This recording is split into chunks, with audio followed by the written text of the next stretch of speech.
ఒక్కసారి ఊహించుకోండి, మీరు ఒక రాజ్యానికి రాజు, కానీ అక్కడ ప్రతి ఇటుక మోసంతోనే పేర్చబడింది.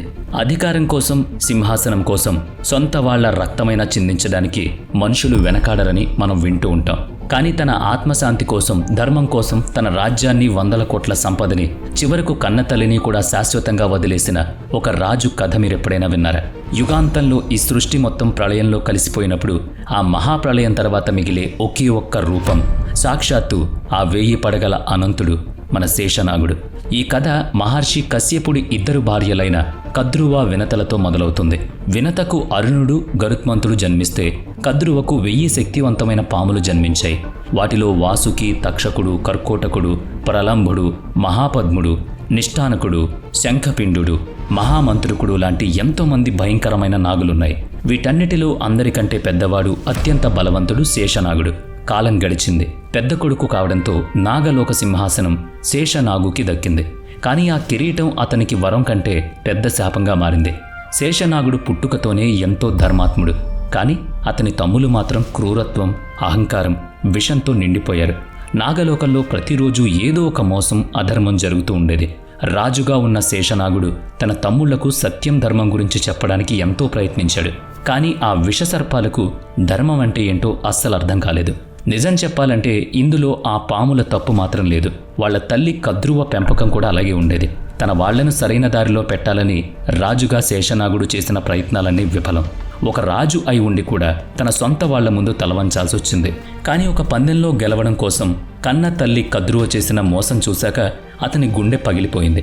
మహాభారతంలోని ఆదిపర్వం ఈ సంఘటన గురించి చాలా వివరంగా చెబుతుంది. ఒకసారి కద్రువ, వినత ఆకాశంలో ఎగురుతున్న ఉచ్చైస్రవం అనే ఒక అద్భుతమైన గుర్రాన్ని చూశారు.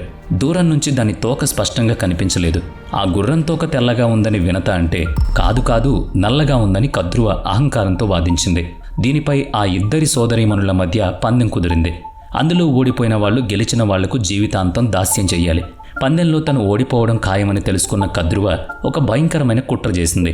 ఆ అద్భుతమైన గుర్రం తోక నల్లగా కనిపించడం కోసం నల్లటి వెంట్రుకల్లా మారి ఆ తోకను చుట్టుకోమని తన కొడుకులను ఆదేశించింది. అలా మోసంతో తన సోదరి వినతను బానిసగా చేసుకుంది.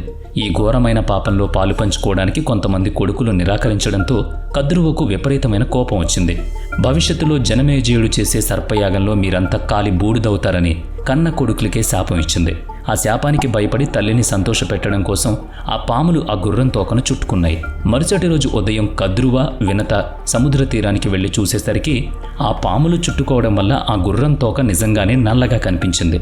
అలా కద్రువ మోసంతో పందెం గెలిచింది. పాపం వినత తన సొంత సోదరికి బానిసగా మారింది. నిజానికి వినత, గరుత్మంతుడు బానిసలుగా మారిన ఈ కథ చాలా అద్భుతమైంది. దీని గురించి మనం మరో ఎపిసోడ్లో మాట్లాడుకుందాం. ప్రస్తుతానికి మన అసలు కథలోకి వద్దాం. తల్లి కద్రువ చేసిన ఈ భయంకరమైన కుట్ర, మోసం గురించి తెలిసాక శేషనాగుడు తట్టుకోలేకపోయాడు.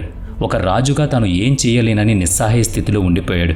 ఎందుకంటే ఈ ఘోరమైన పాపానికి కారణం తనకు జన్మనిచ్చిన కన్న తల్లి.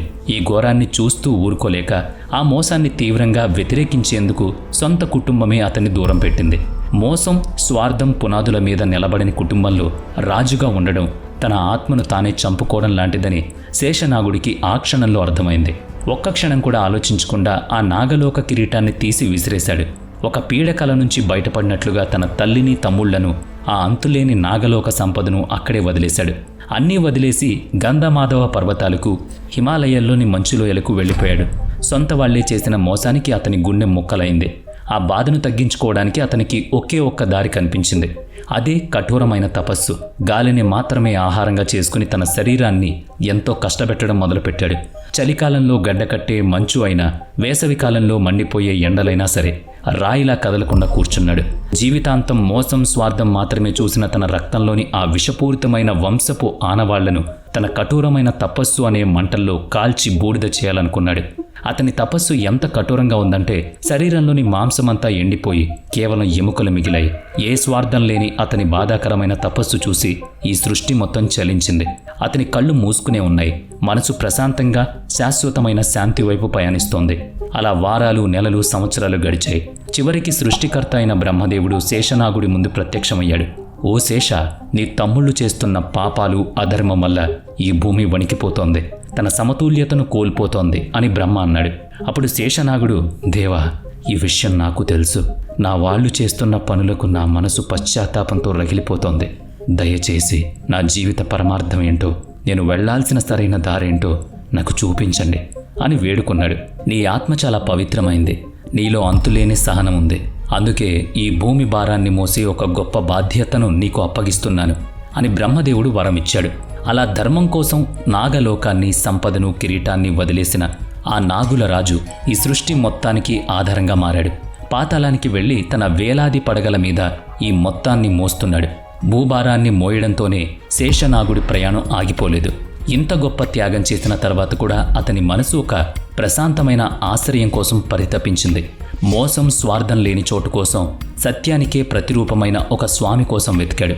100 ఏళ్లపాటు ఆ శాంతి కోసం వెతికిన అతనికి చివరకు క్షీరసాగరంలో సమాధానం దొరికింది. సృష్టి స్థిరకారకుడైన శ్రీ మహావిష్ణువు చూడగానే శేషనాగుడిలో శతాబ్దాలుగా రగులుతున్న కోపం, అపఖ్యాతి, బాధ అంతా ఒక్కసారిగా మాయం. తను ఎప్పుడూ ఊహించని ఒక అద్భుతమైన ప్రేమను, ప్రశాంతతను పొందాడు.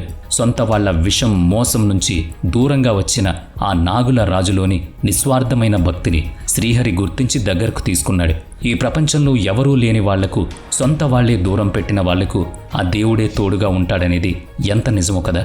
శ్రీహరి అతన్ని శాశ్వతంగా తన పాన్పుగా మార్చేసుకున్నాడు. అందుకే ఒక్కసారి ఆలోచించండి. ఒకవైపు శేషనాగుడికి కేవలం బాధను, మోసాన్ని మాత్రమే ఇచ్చిన లోకం ఉంటే, మరోవైపు ఈ సృష్టి భారాన్నంతా మోసే ఆ మహాసర్పరాజును ప్రేమగా హత్తుకున్న శ్రీ మహావిష్ణువుడు అతనికి తోడుగా ఉన్నాడిప్పుడు. సరిగ్గా ఇక్కడి నుంచే ఈ సృష్టిలో అత్యంత అందమైన, విడదీయరాని ఒక అద్భుతమైన బంధం మొదలైంది. విష్ణు పురాణంలో దీని గురించి చాలా స్పష్టంగా, లోతుగా వివరించారు. శేషనాగుడు సాక్షాత్తు విష్ణుమూర్తి సంకర్ష రూపం. ఆ తర్వాత తామసీ శక్తికి, ఈ మొత్తం సృష్టికి ఆయనే ఆధారం. ఈ దృశ్యం వెనుక ఉన్న లోతును అర్థం చేసుకోండి. తల్లి గర్భంలో పసిబిడ్డ ఎంత నిర్భయంగా నిద్రపోతాడో, సృష్టిని కాపాడే శ్రీహరి కూడా ఆ 1000 పడగల శేషనాగుడి మీద అంతే ప్రశాంతంగా పడుకుని ఉంటాడు. ఆయన పాదాల దగ్గర సాక్షాత్తు లక్ష్మీదేవి కూర్చుని ప్రేమగా సేవలు చేస్తూ ఉంటుంది. ఇది కేవలం ఒక సాధారణ దృశ్యం కాదు, జీవితంలో ఒక గొప్ప రహస్యాన్ని మనకు నేర్పిస్తుంది. ప్రపంచంలోని విషానికి, కోపానికి, అనంతమైన శక్తికి శేషనాగుడు ప్రతీక అయితే, ఆ దేవుడు శాంతికి ప్రతీక. ఆ నాగుల రాజు ఎంత విశాలమైనవాడో చెప్పడానికి ఒక ఉదాహరణ చాలు. తన వేలాది పడగల్లో ఒక పడగ మీద ఈ భూమిని ఎత్తినప్పుడు, ఆ పడగల మీద ఈ పెద్ద భూమండలం కేవలం ఒక ఆవగింజంత చిన్నదిగా కనిపిస్తుంది. దీన్ని బట్టి ఆయన నిజస్వరూపం ఎంత అనంతమైందో మీకు అర్థం చేసుకోవచ్చు. అసలు శేషనాగుడు అనే పేరు ఎందుకొచ్చిందో మీరెప్పుడైనా ఆలోచించారా? ఎవరైనా చెప్పారా? శేషం అంటే చివరకు మిగిలేది అని అర్థం. అందుకే ఆయన్ని అనంతుడు అని కూడా పిలుస్తారు. ప్రళయకాలం వచ్చినప్పుడు, అంటే యుగాంతంలో పరమశివుడు లయకారకుడిగా మారి ఈ సృష్టి మొత్తాన్ని నాశనం చేస్తాడని పురాణాలు చెబుతున్నాయి. అంతా కాలి బూడిదైన తర్వాత ఆ మహాప్రళయంలో కూడా ఏదైనా మిగిలి ఉందంటే అది కేవలం శేషనాగుడు మాత్రమే. అన్నీ అంతమైపోయిన తర్వాత కూడా మిగిలి ఉండేవాడు కాబట్టే ఆయన్ని ఆ పేరుతో పిలుస్తారు. ఈ శేషనాగుడి కథ కేవలం ఒక పాము దేవుడిగా మారిన కథ కాదు.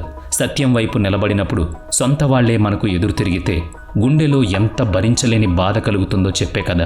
మనం ఎక్కడ పుట్టామనేది ఏమాత్రం ముఖ్యం కాదని ఆయన నిరూపించాడు. మన కర్మ, మన ధర్మం, మనం చేసే తపస్సే మనల్ని గొప్పవాళ్ళుగా చేస్తుందని ఈ కథ మనకి నిరూపిస్తుంది. వీడియో నచ్చితే లైక్ చేయండి, షేర్ చేయండి. ఇప్పటి వరకు మన ఛానల్ని సబ్స్క్రైబ్ చేయనట్లయితే ఇప్పుడే సబ్స్క్రైబ్ చేసుకుని పక్కనే ఉన్న బెల్ ఐకాన్పై క్లిక్ చేయండి. నెక్స్ట్ వీడియోలో మళ్ళీ కలుద్దాం. Thanks for watching.